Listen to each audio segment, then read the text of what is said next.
Buenos días a todos, feliz miércoles.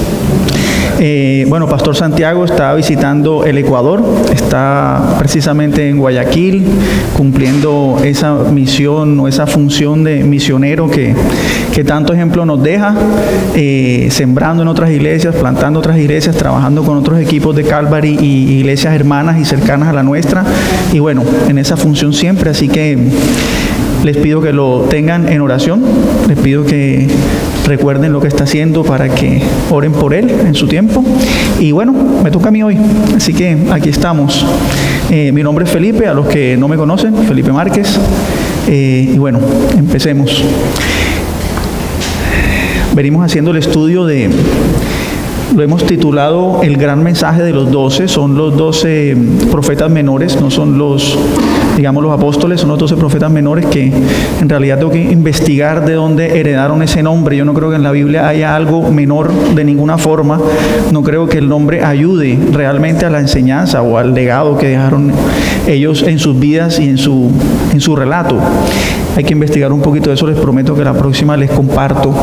Hoy la enseñanza es más que una enseñanza, es como un estudio. Vamos a hacer un estudio, vamos a leer mucho y lo que vamos a hacer es que vamos a tratar de comprimir los 3 primeros capítulos, 1, 2 y 3 del libro de Oseas, que es el que estamos estudiando, y vamos a tratar como de ir muy puntual a ciertos pasajes como para tratar de entender ciertos aspectos de la historia y resumir estos 3 primeros capítulos que son como el inicio o el arranque del libro.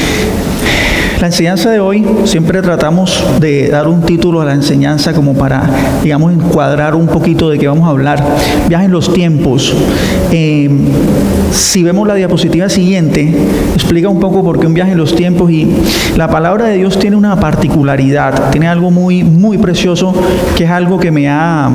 ayúdenme por favor con la siguiente. Es algo que me ha siempre asombrado de la palabra de Dios. O sea, leer la Biblia y encontrar esto durante la lectura es algo que a mí me enriquece.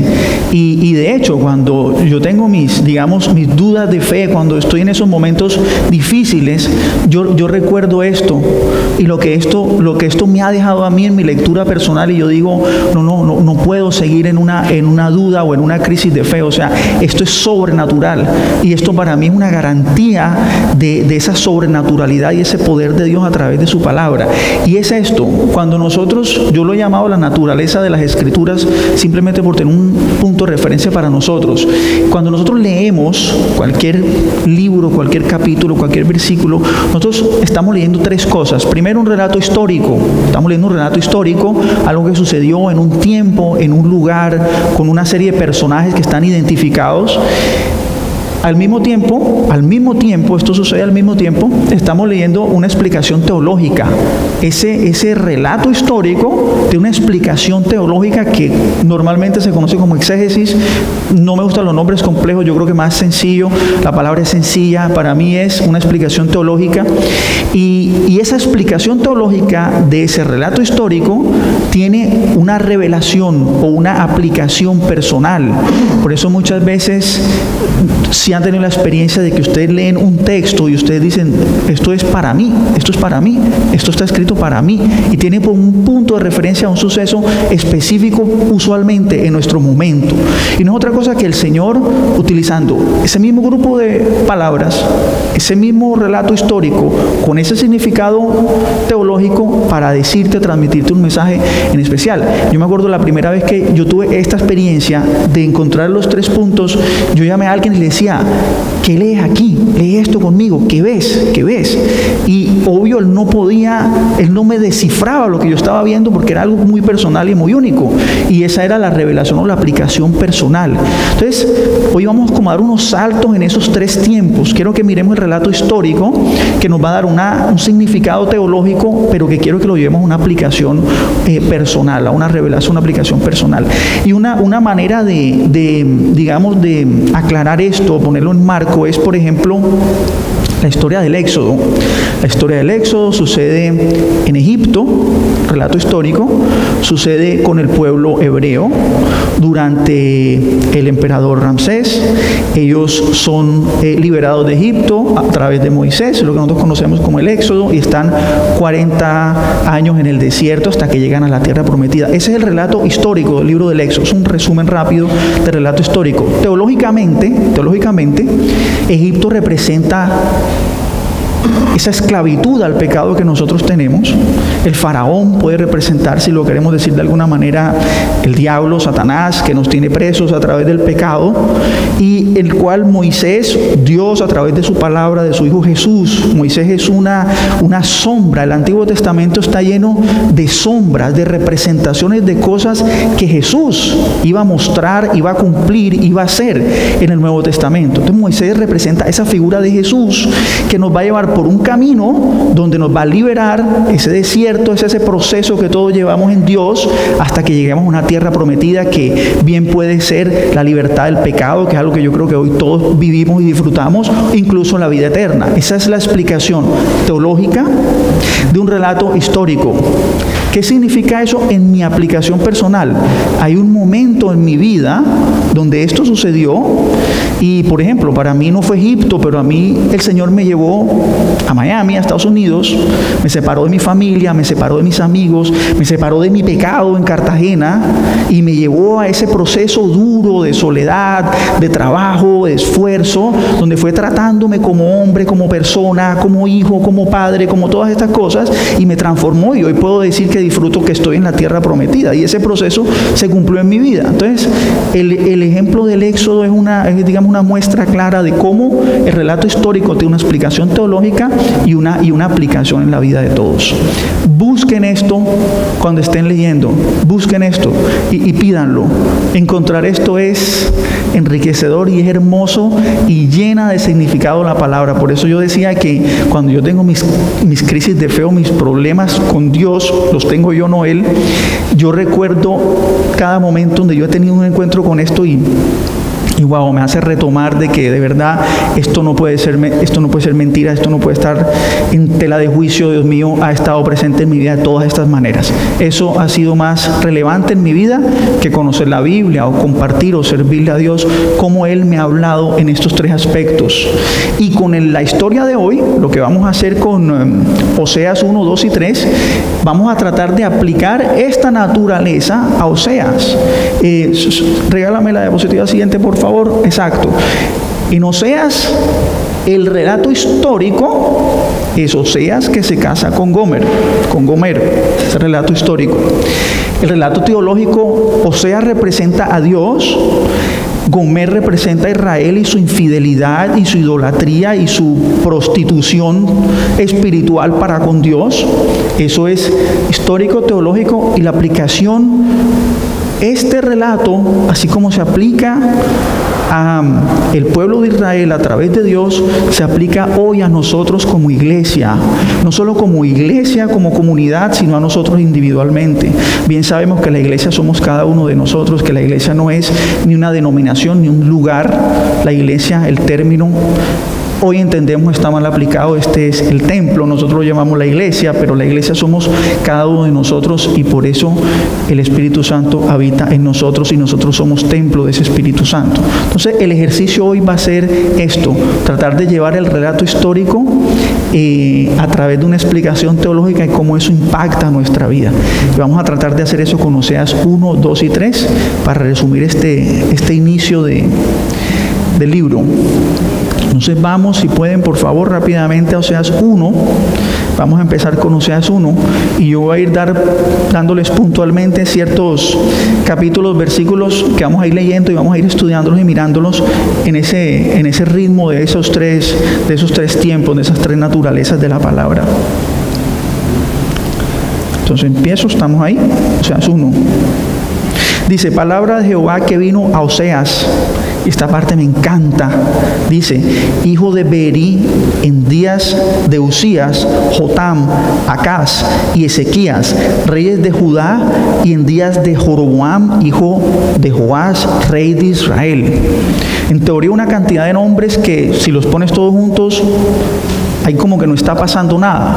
Pero esto no es otra cosa que Dios a través de su palabra, dejándonos un testamento arqueológico, si lo podemos llamar de esa forma, de que esto sucedió en un tiempo específico, durante el reinado del uno y del otro y del otro y del otro. Y nos da un marco geográfico, nos da un marco de tiempo y nos dice, esta historia es verídica y es real.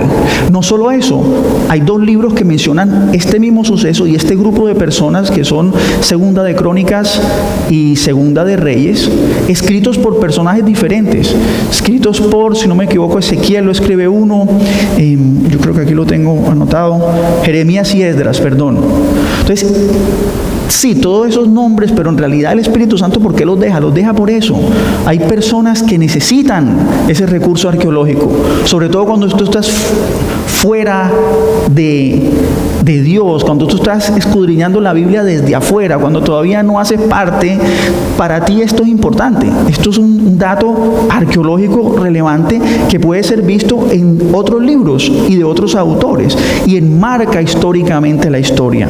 Y ese grupo de nombres todos juntos que parecen una discordancia, una innecesidad, resulta que tienen una riqueza valiosísima, y es esa: encuadrarnos en un tiempo geográficamente, en un momento, en un lugar, durante el reinado de unos personajes que pueden ser identificados. Porque el libro de Segunda de Reyes, el libro de Crónicas, aunque hoy lo tenemos en el tomo, no hacía parte del tomo, son libros externos, así como el mismo libro de Oseas. Entonces digamos que hay registros de estos personajes en informaciones diferentes, que hoy, gracias a Dios, nosotros tenemos el tomo con los 66 y tenemos todo reunido. Pero bueno, un dato arqueológico, digamos, alterno. Entonces sigo al punto 2, el versículo 2 dice: el principio de la palabra de Jehová por medio de Oseas. Dijo Jehová a Oseas: ve. Y qué más poderoso, qué más profundo que Dios, el Creador, el omnisciente, el omnipotente, el omnipresente, el omnisuficiente, nos dice a nosotros: ve. O sea, ve. Qué más poderoso, qué más bello, que alcance el de Dios. Yo me hago la imagen, yo soy muy visual de Dios acercándose y diciendo: ve. Si grita nos tumba, ve. Me imagino. Es que en nuestra vida, o a qué nuestra vida, Dios nos ha dicho: ve. ¿Cuál es tu ve? ¿Cuál es tu ve? ¿Cuál es tu ve? ¿A qué nos llamó? ¿A qué nos dio esa instrucción, esa orden? Porque es una orden, es un imperativo, es un verbo imperativo, o sea, ve, o sea, no hay vuelta atrás, además de que lo dice Dios mismo. ¿A qué Dios nos llamó?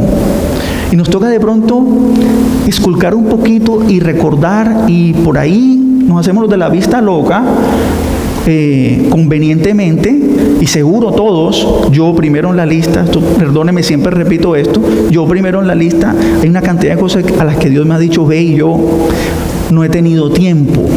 Pero miren qué poderoso, y miren qué profundo, y miren qué tocador, miren qué retador.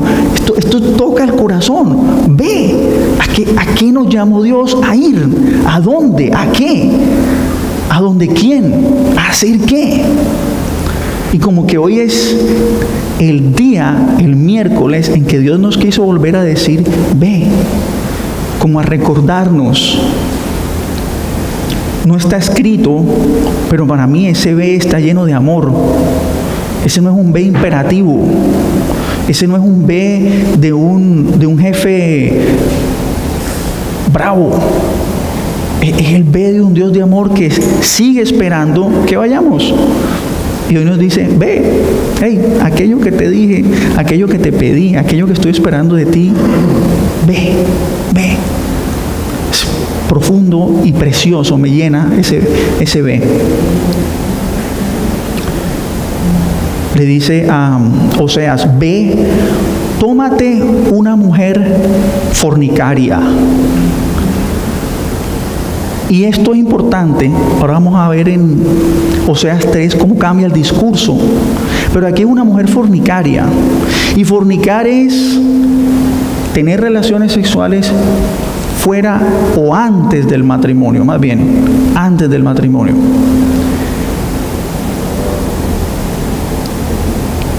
Esta palabra o este mensaje o esta situación tiene implícito algo, y es la gracia. Porque esa mujer fornicaria, en términos de la aplicación, fuimos nosotros. Aquí se está refiriendo a Israel, esa es la parte teológica, la mujer fornicaria es Israel, pero en algún punto fuimos nosotros. Antes de que Israel y fuera desposada por Dios como su pueblo, primero llamó a un hombre que no era hebreo, ni siquiera existía el pueblo hebreo, Abraham. Era fornicario, vivía en Ur de los Caldeos y practicaba un rito que era la adoración a la luna. De ahí surgió el pueblo hebreo. Y de ahí fue llamado ese Israel fornicario de ese hombre pecaminoso que no tuvo y no hizo ningún mérito para ser llamado. Dice que Abraham oyó la voz de Dios que le habló. Abraham no estaba buscando de Dios, mucho menos del Dios de los hebreos.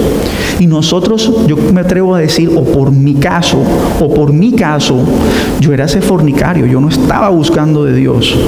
Y lo he dicho muchas veces, a mí Dios me llamó en un suceso que el día que sea el tiempo adecuado lo comparto aquí en público con ustedes para que sepan y entiendan. A mí Dios me llamó en un suceso que nada tenía que ver con Él. Yo era ese fornicario.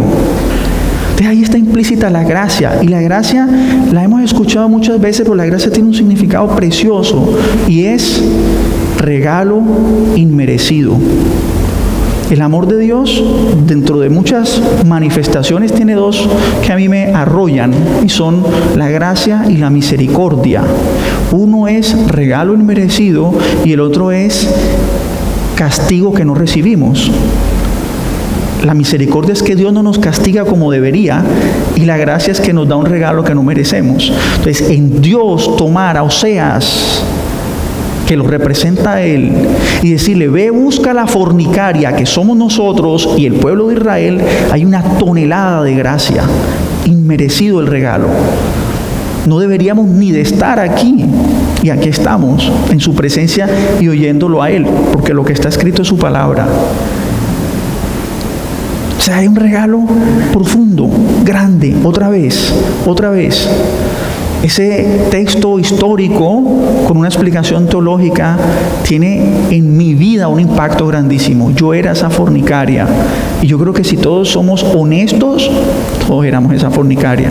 Pero mira cómo Dios nos trajo, nos llamó, nos tiene aquí con amor. No solo eso, lo que le sigue es una palabra profética. Dice, toma una mujer fornicaria e hijos de fornicación. Esos hijos no habían nacido. Dios sabía que de Abraham iban a nacer hijos de fornicación, que es ese pueblo israelita en ese momento. En ese momento ellos eran los hijos de fornicación. Dios llamó a Abraham sabiendo que Israel como pueblo le iba a fallar. Dios nos llamó sabiendo que nosotros como hijos le íbamos a fallar. El amor de Dios es increíble. Y si hoy miramos nuestra historia con Dios, podemos decir, bueno, si le falló a Dios, Dios ya me perdonó. Y las que vienen, ¿cuántas veces más le voy a fallar? ¿Qué tan profundo más le voy a fallar? ¿Qué tan duro va a ser para Dios recibir ese puertazo mío o ese acto mío, ese siguiente pecado mío? ¿Qué tan duro va a ser para Él? Sin duda lo sabía y sin importarle nos llamó. Bien, estamos viendo la gracia de Dios en nuestra vida, representada en el pueblo de Israel, pero somos nosotros. Nosotros somos los que debimos ser llamados como Israel fue llamado. Por eso estamos aquí. Entonces, repito el verso, dice, ve, tómate una mujer fornicaria e hijos de fornicación. Dios, en su amor, su infinita misericordia, llamando al pueblo de Israel, llamándonos a nosotros, conociendo de antemano nuestro pecado sin importarle, un acto completo de amor. Dice, porque la tierra fornica apartándose de Jehová. Ahora profundizamos en eso más adelante. El verso 3 dice, fue pues y tomó a Gomer, hija de Diblaim. Hija de Diblaim. Hagan un ejercicio cuando estén leyendo. Cada que vean un nombre, búsquenlo en el diccionario bíblico. Y los nombres, sobre todo en el Antiguo Testamento, estaban puestos con un propósito. Ellos se llamaban así por un propósito. Diblaim significa torta de pasas o dos tortas de pasas. Y la torta de pasas tiene dos significados. La torta de pasas tenía un significado ceremonial. A las deidades cananitas se les ofrendaban tortas de pasas. Y las tortas de pasas eran un manjar del pueblo israelita y de los pueblos paganos también. Vemos en algún pasaje donde el rey David le regala tortas de pasas al pueblo como si fuera una ofrenda valiosa para ellos.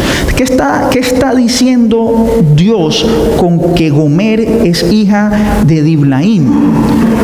Gomer, el origen de Gomer, sí, regálame la siguiente, porfa, Mario. Vamos a diluir desde el nombre de Diblaim el origen del pecado de Israel y vamos a terminar en la idolatría. Diblaim significa torta de pasas. Las tortas de pasas eran ofrendas de un ritual cananeo y los deseos de la carne. Representaban eso que se le ofrendaba al dios cananeo, Diblaim, torta de pasas, y eso que la carne deseaba, eso que ellos querían comer todo el tiempo, eso por lo cual la carne era débil. Ahora, cada vez que nosotros antepongamos nuestra carne y los deseos de nuestra carne, o cada vez que nosotros interpongamos cualquier aspecto de nuestra vida a la voluntad de Dios, voluntad del hombre sobre la voluntad de Dios, estamos pecando de idolatría. Estamos poniendo algo y a ese algo le estamos diciendo tú vales más que Dios. Idolatría, tenemos un concepto muy corto o muy, digamos, compreso. Para nosotros idolatría simplemente son las estatuas o los ídolos, pero va mucho más allá. Cualquier cosa en tu vida que ocupe ese lugar que debería ocupar Dios es un acto de idolatría. Lo que está diciendo la palabra es Gomer, hija de idolatría. O sea, Dios se está casando con la hija de la idolatría. Dios se está casando con nosotros siendo idólatras. Dios representa a Oseas, Gomer representa al pueblo de Israel, Dios representa a Oseas, Gomer representa a nosotros como iglesia. No sé qué hay en nuestra vida que esté ocupando el lugar de Dios. Yo puedo hacer una lista de cosas que hoy en día a las cuales yo le doy prioridad sobre Dios. Y puedo decir la primera y la más visible en mi vida es el trabajo. Muchas veces a mí el trabajo me distancia de Dios. No porque trabajar sea malo, no porque tengamos que trabajar en teoría menos, sino porque el trabajo no le puede quitar el lugar a Dios. Y eso ha pasado muchas veces en mi vida. Esa es una de mis grandes luchas. Poder servir a Dios y poder estar a los pies de Dios dejando a un lado el trabajo. Yo soy workahólico, adicto al trabajo. Entonces, cualquier cosa en nuestra vida que ocupe el lugar de Dios, sea espiritual o sea natural, las tortas de pasas, ya sean para entregárselas a un dios cananita o ya sea para el deseo de nuestra carne, es un acto de idolatría. Con todo y eso, Dios a nosotros, idólatras y fornicarios, nos mandó a llamar. Sí. Donde sobreabunda el pecado, sobreabunda la gracia. Entonces, en esta historia dura que estamos oyendo, porque lo que estamos oyendo es que estamos mal, lo que podemos rescatar es que esta historia está llena y rodeada de gracia. Está llena y rodeada de gracia de parte de Dios. Regalo inmerecido. Estamos aquí como un regalo inmerecido de parte de Él. Jesucristo dio su vida inmerecidamente por nosotros. Nosotros somos hijos y no lo merecemos. Tenemos lo que tenemos y no lo merecemos.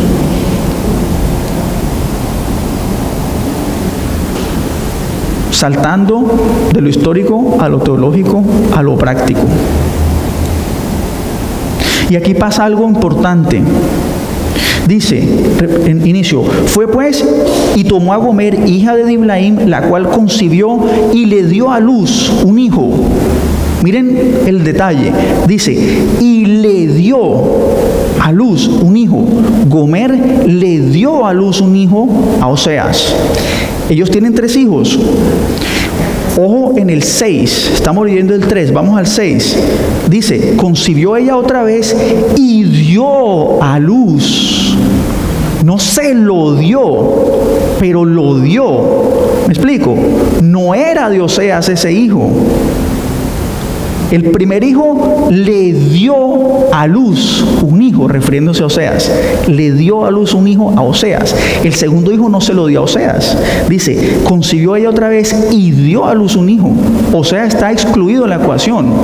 Y el tercer hijo también, en el versículo 8. Después de haber destetado a Lo-Ruhama, concibió y dio a luz un hijo. ¿Qué significa esto? ¿Cómo que el primer hijo se lo da a Oseas y cómo que los otros 2 no se los da a Oseas?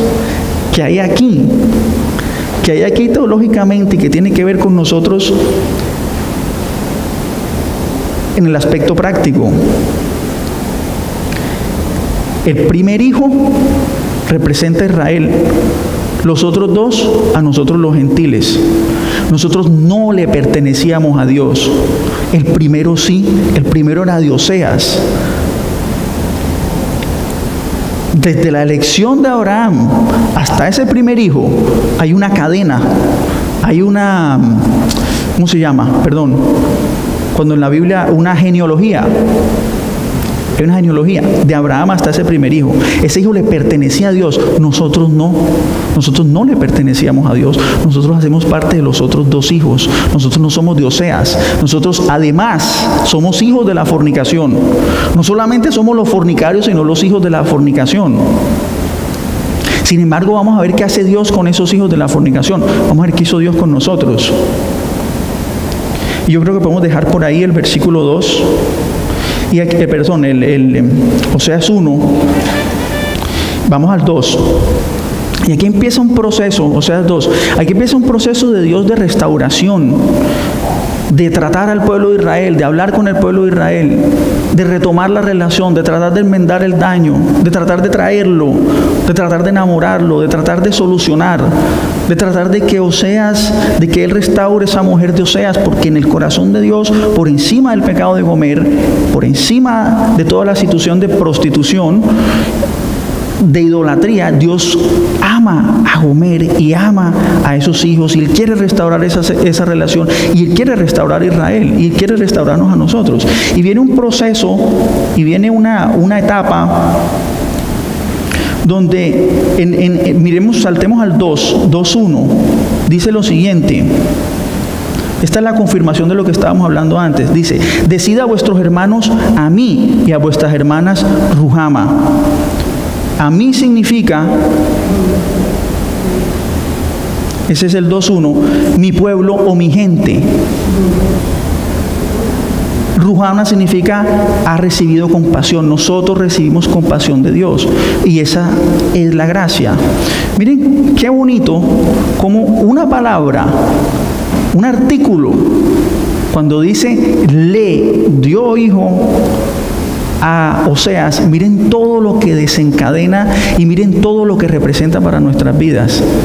En ese le nosotros estábamos excluidos, pero el amor de Dios no le importó y dio la vuelta y nos incluyó. Entonces, estamos viendo una historia tristísima desde lo teológico y lo histórico, pero estamos viendo una historia increíblemente espectacular desde lo práctico, desde la revelación y lo que representa para nosotros.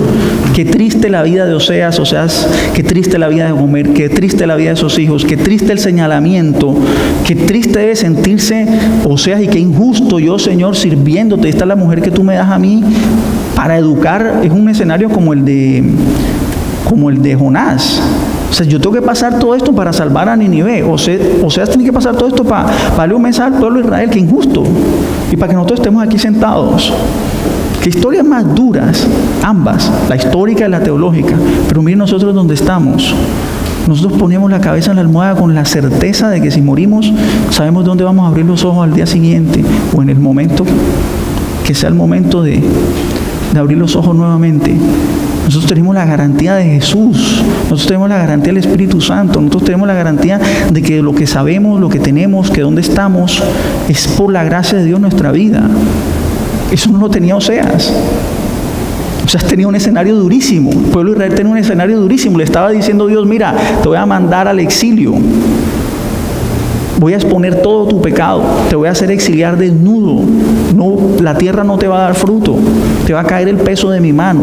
Y nosotros estamos aquí sentados, deliciosos, con todas esas garantías. Si hay algo que a mí me garantiza el trabajo, el sueldo, la familia, mi esposa, no es ni que yo soy el mejor esposo, ni que yo soy el mejor diseñador, ni que yo tengo una empresa o que yo trabajo para X. No. Lo que a mí me garantiza eso es mi relación con Dios.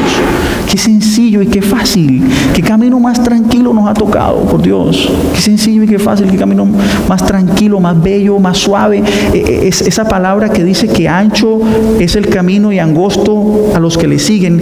Ese camino angosto es más fácil de llevar que el ancho. Qué dura era mi vida cuando yo iba por el camino ancho, qué llena de problemas, qué incertidumbre. Yo no sabía qué era de mi futuro. Yo veía a mi hija recién nacida y yo decía, ¿qué va a ser de esta niña? No sé qué va a ser de mí, qué va a ser de esta niña. Y yo iba por el camino ancho. Qué rico es el camino angosto.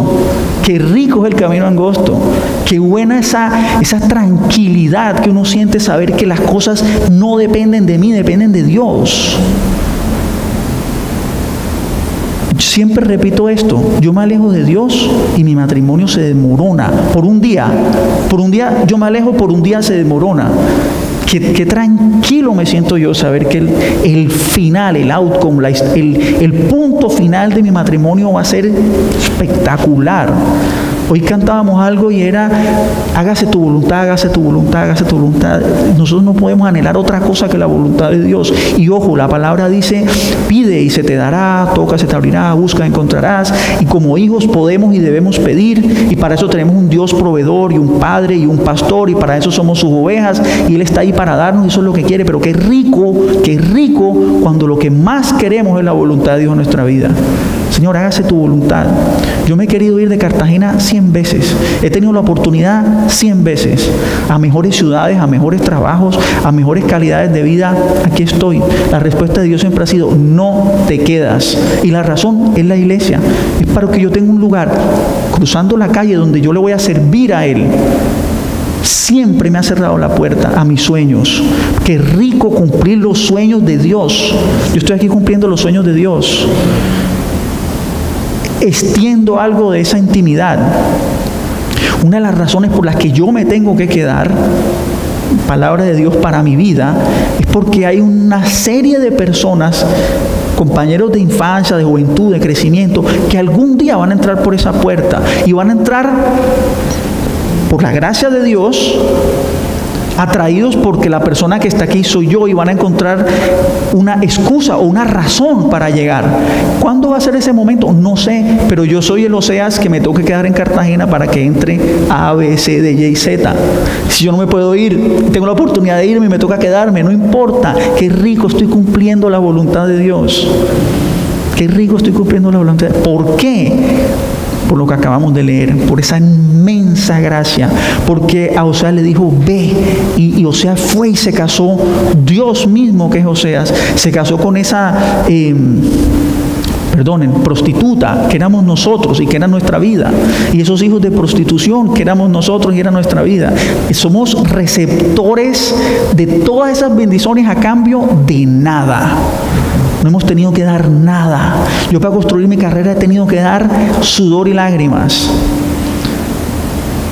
Yo para tener lo que tengo en Dios no he tenido que hacer nada.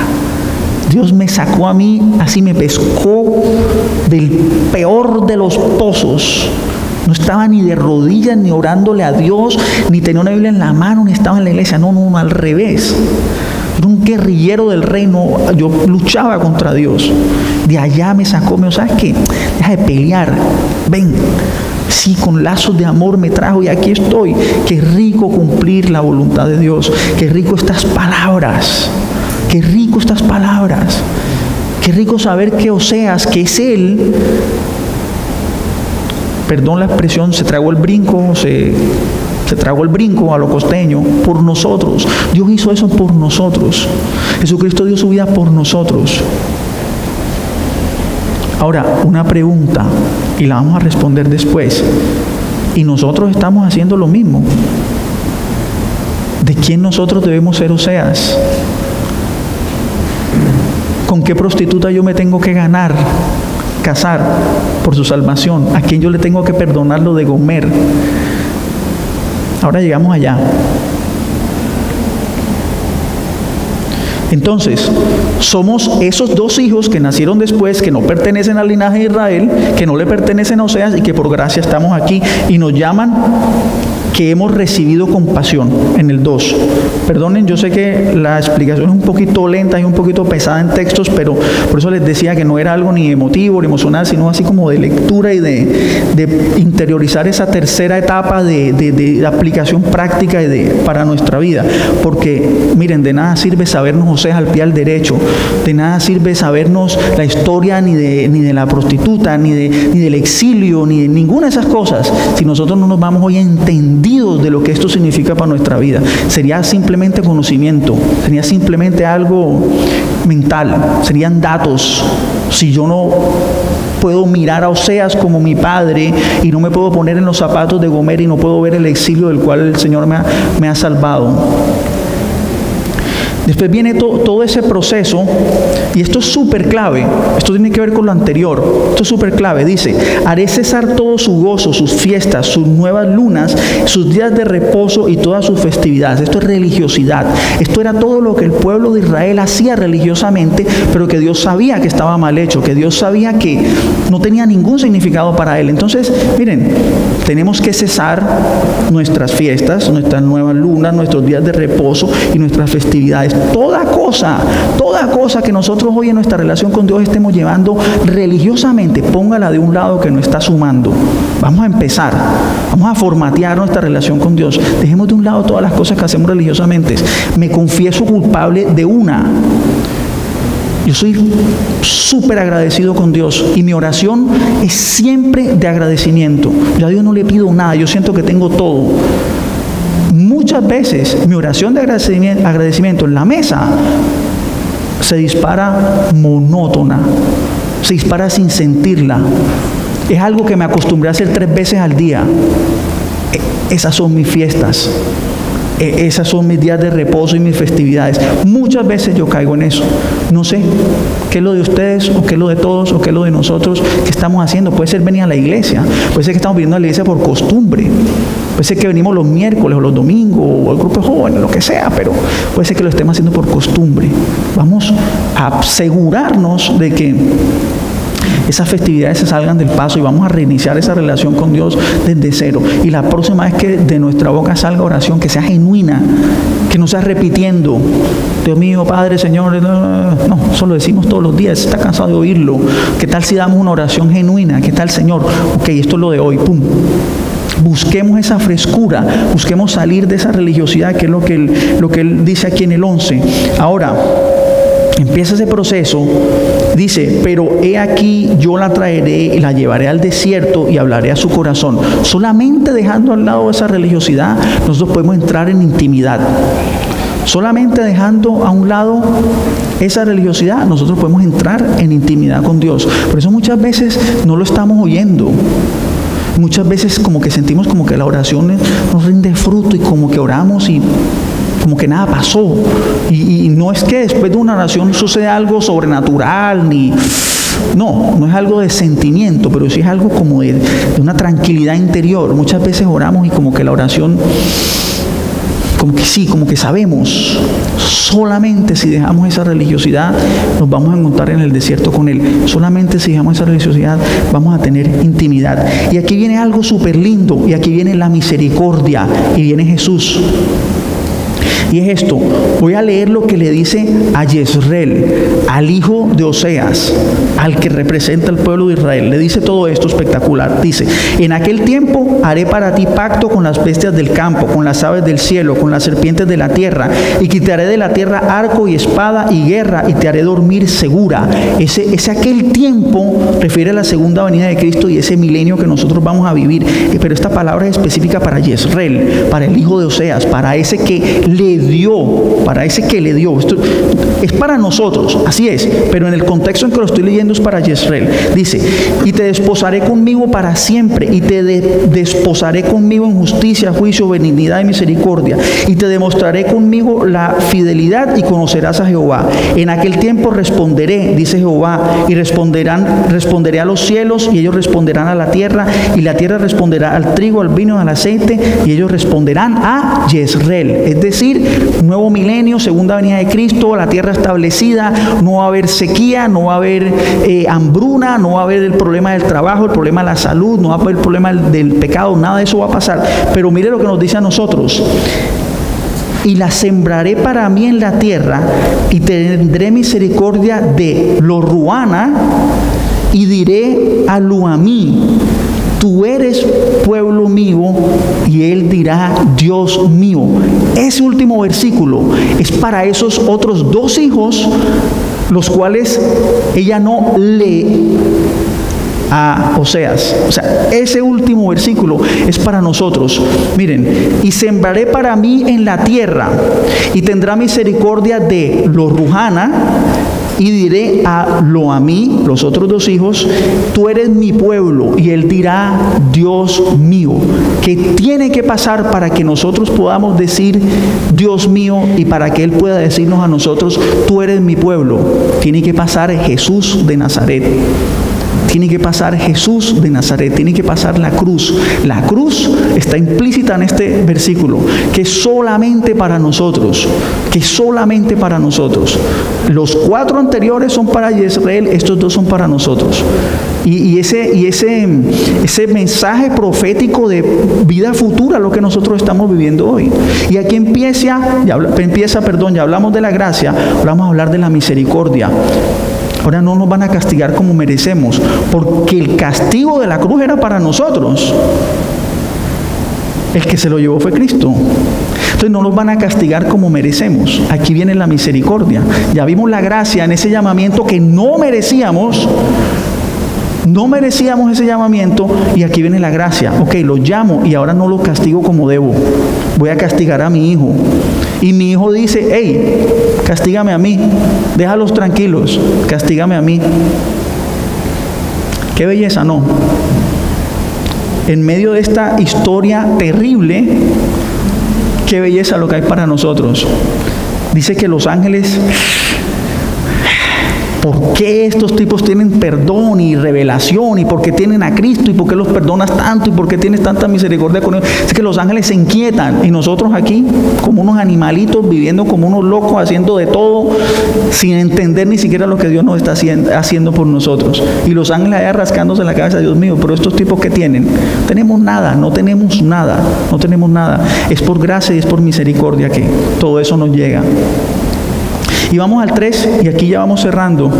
Dice: ahora, cuando lo llama la primera vez, lo llama donde la fornicaria, que es la que se prostituye antes de casarse. Ahora miren a dónde lo manda. Dice: me dijo otra vez Jehová, y ese otra vez es hoy, y ese otra vez es mañana, y otra vez, y otra vez, y otra vez. Oseas, Dios va a tener que venir por nosotros otra vez, y otra vez, y otra vez. Pero esta vez no lo manda a donde la fornicaria, sino me dijo otra vez Jehová: ve, ama a una mujer amada de su compañero. En realidad, de su compañero es de su vecino. Esa es la misma Gomer que se había prostituido con el vecino. Qué tremenda doña Gomer. Aunque adúltera. La otra era fornicaria. Esta Gomer es adúltera. Esta Gomer es después de haberse casado con Oseas. O sea, nosotros después de haber recibido a Cristo. Primero nos llamó cuando no le pertenecíamos a Cristo, y ahora nos llamó y ahora nos llama después de pertenecerle a Cristo. O sea que nos perdona antes, nos perdona durante y nos perdona después. Nos perdona antes, nos perdona durante y nos perdona después. Ahora la está llamando a donde la adúltera. Nosotros somos los adúlteros. Nosotros somos los que ya nos casamos y nos seguimos prostituyendo en idolatría con ofrendas a los dioses cananeos. No sé en tu vida espiritualmente cuál es tu dios cananeo y no sé cuál es la torta de pasas que te comes o que nos comemos. Pero en esas estamos. Si no, este versículo y este capítulo no estuviera escrito. Si no, esto no estuviera escrito. Está escrito es porque esa es nuestra realidad. A algún dios cananeo le estamos llevando la ofrenda y alguna torta de pasa nos estamos comiendo, sin duda. Pero ¿saben qué? Dios otra vez ve donde la adúltera esa, ve donde el adúltero del Felipe. Dame favor. ¡Qué belleza! ¡Qué belleza! Primero por gracia y ahora por misericordia. No nos merecíamos que nos llamaran, nos merecemos un castigo que no tenemos. No nos merecíamos que nos llamaran, nos merecemos un castigo que no tenemos. Y aquí hay algo que me salté, y es esto. Cuando Oseas compra a Gomer, la compra por 15 monedas de plata y una medida de cebada. La olvidé, discúlpenme. La compra por 15 monedas de plata y una medida de cebada. La medida de cebada, según Levítico, era el precio que se pagaba por un esclavo. Ella había sido esclavizada. El precio de esa medida de cebada son 15 monedas de plata. O sea que él dio 15 monedas en plata y 15 monedas en cebada, que suman 30 monedas de plata. ¿Dónde más hemos escuchado 30 monedas de plata? Judas. Las 30 monedas representan a Jesús. Lo que Dios dio para comprarnos fue Jesús. Lo que Dios dio para comprarnos fue a Jesús. Y lo que nosotros en la persona de Judas, por esas mismas monedas, desechamos a Jesús. Jesús en ambos lados, para comprarnos y para que nosotros lo vendiéramos. Porque cada vez que nosotros nos comemos esa torta de pasa, estamos vendiendo a Jesús. Cada vez que nosotros nos comemos esa torta de pasa, estamos vendiendo a Jesús. Ahora, ese mismo Jesús es juez, pero es abogado. Y no solo es abogado, es el que paga la multa. O sea, el paquete completo, casa, carro y beca. Jesús hace las tres cosas por nosotros. Dio la vida, nos defiende y cuando nos imputan, va y paga la multa. Esas 30 monedas de plata que Dios usó para comprarnos son las mismas por las cuales nosotros lo vendemos a Él todos los días. Todos los días. Todos los días. Hoy alguna torta nos comimos. O espiritual o natural. Hoy alguna torta nos comimos. Sin embargo, aquí estamos. Sin embargo, Dios ya le dijo a Oseas, ve otra vez. Ve otra vez. Ahora, si el ve es así con esa dulzura, ese otra vez es como, ve otra vez. Es como con un corazón roto, ¿no? Ese otra vez es como con un sentimiento, ¿no? Ve otra vez por la adúltera. Ve otra vez por la adúltera. La gracia de Dios, la misericordia de Dios, y con esto cerramos. Terminó Oseas 3 y dice, la compré entonces para mí, perdón, no me lo había pasado, era que no había llegado. La compré entonces para mí por 15 ciclos de plata y 1 homer y medio de cebada. Y le dije, tú serás mía durante muchos días, no fornicarás ni tomarás otro varón. Lo mismo haré yo contigo. Esto es el milenio, esto es después de la segunda venida de Cristo. Porque muchos días estarán los hijos de Israel sin rey, sin príncipe, sin sacrificio, sin estatua, sin efod y sin terafines. ¿Saben qué significaba para Israel el rey, el príncipe, el sacrificio, la estatua, el efod y los terafines? Todo lo que ellos trataban de hacer para acercarse a Dios. Necesitamos un rey para acercarnos a Dios, y unos príncipes, y unas estatuas, y unos serafines, y un efod. No, todo eso ya no lo necesitan en el milenio, porque el contacto y la comunicación es a través de Jesús. O sea, esa religiosidad del pueblo judío no es necesaria. Nosotros no necesitamos de nada para acercarnos a Dios, de nada. Ya el puente está así. Yo soy el camino, yo soy la verdad, yo soy la vida, yo soy el pan de vida, yo soy la luz del mundo, yo soy la sal de la tierra. Yo soy, dice Jesús. Él es nuestra sal, Él es el que permite que no nos descompongamos. La sal representaba los alimentos que salaban para que no se descompusieran. Él es la luz porque Él nos muestra el camino. Yo soy el camino porque Él es el camino por el cual llegamos a la verdad, y la verdad nos da la vida, que es Él mismo. Yo soy la puerta. El que por esa puerta cruza descansará en verdes y tranquilos pastos. Esos son nuestros pastos. Yo no sé si tienes un problema en la vida, todos los tenemos, pero ¿saben qué? Sin duda estamos sobre delicados pastos. Porque cuando nosotros estamos en un problema, quien nos lleva a través del problema es Dios. Esa prueba y ese problema tiene un propósito. Es Él mismo edificándonos. Es Él mismo edificándonos. Entonces, estamos sobre ese suave pasto, cruzamos la puerta. Dice que tu palabra es luz a mis pies, lumbrera a mi andar. Y esa palabra es Cristo. El que nos muestra el camino es Cristo. Yo decía ahora que el Señor no me deja ir de Cartagena. Señor, ¿me puedo ir de Cartagena? Señor, dime. No, mi luz dice que tu camino conduce acá. Siempre hay una respuesta, siempre hay una respuesta, cualquiera que sea tu situación. Esposa, trabajo, económico, salud, paz. Siempre hay una respuesta en Jesús, en su palabra. Él es ese verbo. Miren qué historia más cruel. Prostituta, llanto, hijo del vecino, Dios enojado. Y al final nosotros somos recolectores de la gracia y la misericordia de Dios. Vuelvo al primer verbo. Cerremos con esto. Ve. Ve a eso que yo te he mandado a hacer. Ve. Sin religiosidad, sin orgullo, sin idolatría. No te comas las tortas de pasas. Ve a lo que te estoy pidiendo. Y una palabra hermosa, y un día hablamos de ella, y es Shema. Shema Israel, le dice Dios a Israel, Shema, wow, o sea, Dios, el creador de todo, otra vez se acerca así y dice, oye Israel, ven, escucha, Shema, escucha lo que te tengo que decir, escucha.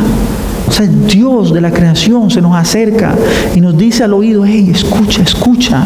O sea, qué acto de, Dios mío, Dios hablándonos, que se nos olvide, pasamos eso por alto, pero es que es Dios hablándonos.